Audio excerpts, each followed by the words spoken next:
আমাকে কথা বলতেই হবে ইনশাআল্লাহ, কারণ আগামীতে আবার আপনাদের সাথে দেখা হবে কিনা আমি জানি না। কথা বলতেই হবে।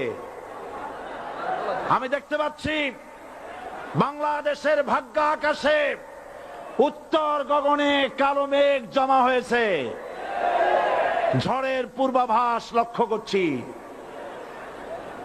যদি মোকাবেলা করতে না পারেন সক্ষম ভাবে, এমন অন্ধকার গাঢ় কালো অমাবস্যার রাত আসতে পারে যার সুবে সাদেক হওয়া অসম্ভব।